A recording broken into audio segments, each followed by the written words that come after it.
Bora falar de uma nova apresentação da Copel. A expectativa de dividendo para os próximos anos pode aumentar? Vamos falar sobre isso, novos projetos que a Copel vem desenvolvendo e no final quero passar o preço justo da ação hoje. Então bora pro vídeo. Antes de mais nada, comentando um pouco sobre a Copel, hoje 58% do EBITDA da Copel vem da rede elétrica, ou seja, distribuição e transmissão, enquanto 42% vem do mercado de energia, e hoje a maior parte do EBITDA da Copel vem realmente da distribuição e da geração, conforme nós vamos falar nos próximos slides. E já destacando alguns pontos positivos, é a quarta maior distribuidora do Brasil, com concessão média até 2045, então é um longo prazo. Na transmissão, diversos ativos também detêm longo prazo. Na geração, 64% da concessão foi renovada por mais de 30 anos. Ou seja, para o investidor da Copel, não tem dor de cabeça das concessões, porque grande parte delas é para o longo prazo.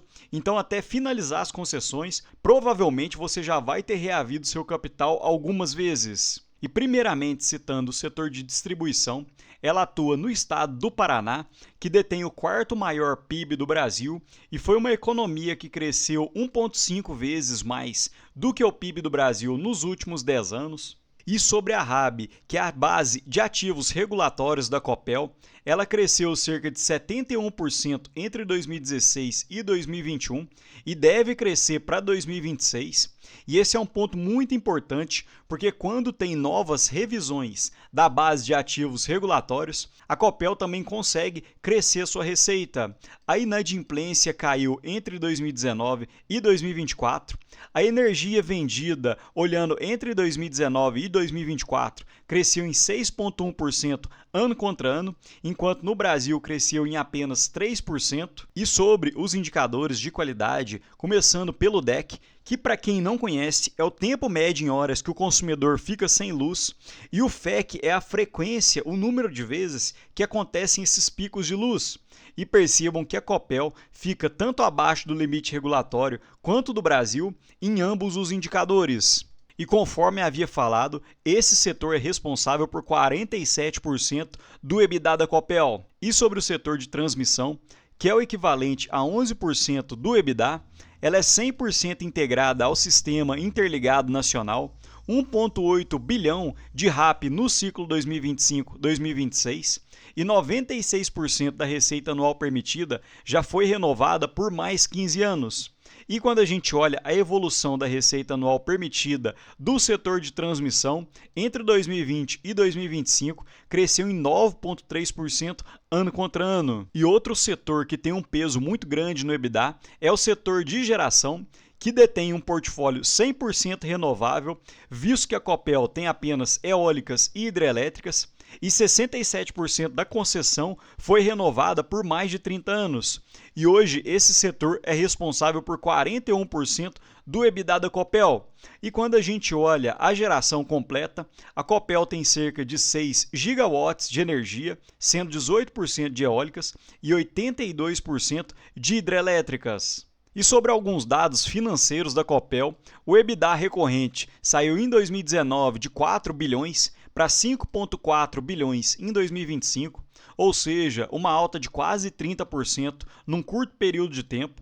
O lucro líquido da Copel saiu de 1,9 bi para 2,9 bi olhando os últimos 12 meses, porém há alguns não recorrentes aqui, porque o lucro líquido de 2025 da Copel regulatório deve ficar na casa dos 2,4 bilhões de forma recorrente. Sobre o CAPEX, saiu de 1,9 bi para 2,6 bi, e nós vamos falar sobre isso no slide à parte. E a dívida líquida e alavancagem saiu de 2 vezes a dívida líquida sobre EBITDA para 2,8 vezes. E sobre a minha expectativa de dividend yield, a Copel já falou que vai ter 75% de payout do lucro líquido regulatório, porém a expectativa é de que o payout fique ainda maior, na casa dos 95%, porém a Copel deu uma esticada boa olhando os últimos 12 meses, uma alta de uns 60% na cotação, então isso acabou atrapalhando, porque percebam que mesmo que com payout elevado de 95%, o dividend yield fica na casa dos 6,5%. E hoje o PL da Copel gira em torno de 15%, Então, mesmo se ela pagasse 100% do lucro líquido na forma de dividend yield, ficaria em torno de 7%. E o mercado tem uma expectativa muito grande no dividend yield da Copel para os próximos anos, mas eu não acredito que fique muito acima desses 6%. Já aproveitando, se você quiser ter acesso a essa planilha para membros com preço teto, margem de segurança de diversas boas empresas, vira membro aqui do canal, vai ajudar muito. Custa R$19,99, que é menos que aquele hamburgão que você come no domingo. E além dessa planilha, eu ofereço outros diversos benefícios. E só para lembrar, vira membro através da tela do navegador, porque se for pelo celular, o preço é mais caro. Sobre concessões, 67% já está renovada até 2054, ou seja, praticamente 30 anos daqui para frente. A Copel tem um programa de demissão voluntária que tem diminuído muito os seus custos. Os investimentos na base de ativos regulatórios giraram em torno de 2,5 bi para 2025, então deve haver um reconhecimento dentro da receita da Copel. Um ponto muito interessante que a Copel vem fazendo diversos desinvestimentos, assim como a Compagás e a UEGA, que geraram 1,2 bilhão. E isso é um ponto muito positivo para que a Copel foque apenas no core da empresa, ou seja, no principal, visto que a Copel não tem know-how para atuar no setor de gás e ela também quer atuar com fontes 100% renováveis. Então fez muito sentido a Copel fazer o desinvestimento desses ativos. Outro ponto é a otimização de portfólio com as PCHs e Baixa Iguaçu, e tem vídeo aqui no canal explicando exatamente como que funcionou essa negociação da Copel. E a Copel tem feito um programa de recompra de ações até março de 2026, com R$120 milhões já realizado em recompras. E a Copel foi muito inteligente, visto que ela fez diversas recompras de ações em meados de novembro de 2024, e nesse período a Copel estava cotada a uns 8 e pouco, e após esse período a Copel já subiu uns 60% na cotação, o índice de energia elétrica 31%, enquanto o Ibov subiu uns 14% no período. Então, aparentemente, foram boas recompras de ações. E sobre dividendos, a Copel tem uma nova política de proventos com payout mínimo de 75%, mas conforme falei, deve ficar com payout acima desses 75%.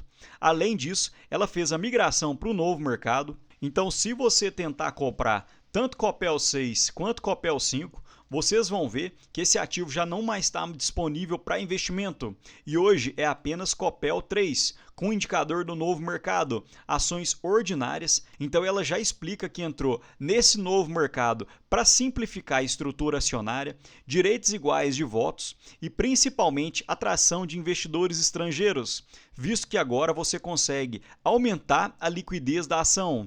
E a Copel tem um slide fantástico em que ela fala sobre a sua alavancagem. Então, em diversos cenários e simulações, para fazer uma estrutura ótima de capital, ela tem que ficar com uma alavancagem na casa de 2,8 vezes, e ela chegou nessa alavancagem. E sobre a nova política de proventos, 75% do lucro líquido como payout, o range de alavancagem deve ficar entre 2,5 e 3,1 vezes, e a frequência mínima de pagamentos que a Copel deseja é de 2 vezes ao ano. E realmente, quando a gente pega os últimos dividendos, a Copel já tem pago em torno de 2 vezes ao ano, normalmente no primeiro semestre e no final do ano. Porém, voltando aos slides e falando um pouco agora de custos com pessoal, manutenção, serviços e outros, a Copel, em junho de 2023, gastava cerca de 2,8 bi e após a adequação do quadro de pessoal, contratos de longo prazo de manutenção e serviços e otimização de fornecedores, redução de custos e alienação de imóveis, conseguiu uma brusca redução nos seus gastos, em torno de 20%. Então a empresa tem ficado extremamente eficiente nesse quesito. E conforme já havia adiantado nos primeiros slides, a Copel está fazendo diversos novos investimentos.